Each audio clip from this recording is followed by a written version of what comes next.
Good morning. Good morning. Good morning to you. So,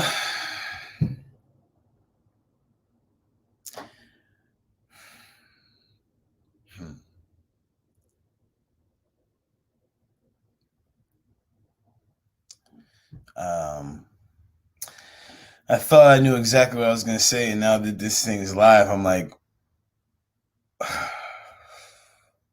where do I even start? This is the thing that I was nervous about, like, doing these lives, man. Like, um, anyway, okay, let's get into it. All right. So recently, I've been seeing a trend that I'm excited about. I'm thrilled about. I'm in fear about, and I'm curious about. Uh, I've been seeing. Last night I watched the NBA draft, right? And they had a couple of these young men showing emotion, and I think it's first of all for men to show emotion. I think that in itself is a gift, right? For me. And when I see young black men showing emotion, showing tears, um, and showing tears of joy, that piece right there, showing tears of joy.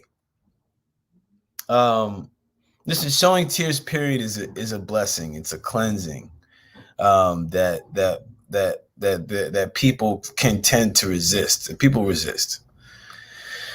And it's interesting. I'm a big. I love the Knicks. You know, some people be like, "Why?" Because I love the Knicks. Once I love a team, man, it's a wrap. I feel that way with the Giants too. Look, man, what, thick and thin.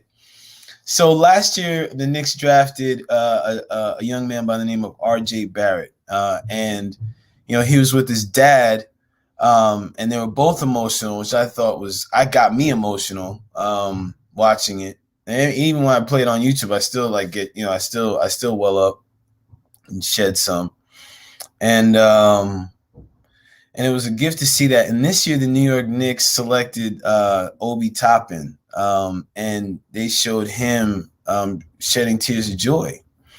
And I think it's a beautiful thing for the collective because I think that the world or the collective can benefit from all of the black male. And what I mean by that is more than the conditioning of what a black male is or how we're perceived.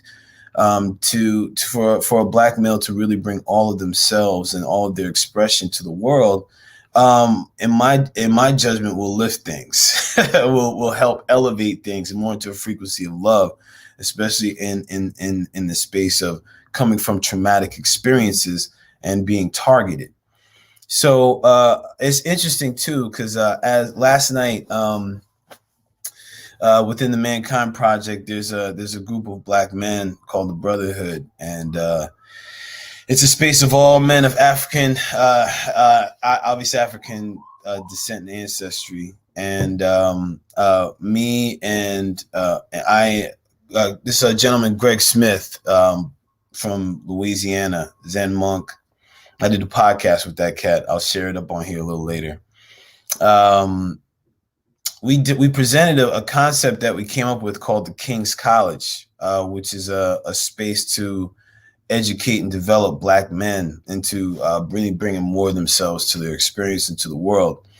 And we presented these blueprints of the black male, of how we've been conditioned, and give space for examining the dysfunction in these different blueprints, and then also examining the mature side of these blueprints. And it was wild because we asked some questions that some of the black men have me included, because some questions just came to me. I was like, hey, I want to pause. I want to ask men, like, what is this for you? Like, who was a black? One of the questions that came to me was, who was a black role model for me? And I was like, oh, junk. Like, I really had to think about it. And then Cannonball Adderley came to mind. For those that don't know, for those that have yet to know who Cannonball Adderley is, he's a saxophone player from back in the day. And he was, in a way, he was a role model for me. It was like, wow. And I realized it in that moment and he was a role model because he was expressing himself authentically through the saxophone. And and I played saxophone, and like when I was younger, it was like, that's how I got out emotion. That's how I created, was being able to play the saxophone, because I was usually quiet. I put on mask even at a young age. So me playing the saxophone was the time for me to get away and like be in the moment. And I saw him as a role model to do that.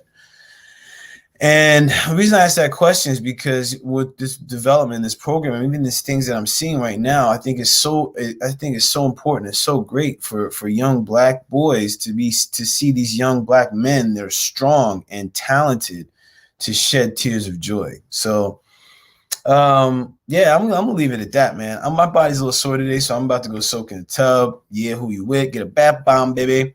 And listen, thanks for hearing me. Thanks for tuning in. Until next time, and I am out.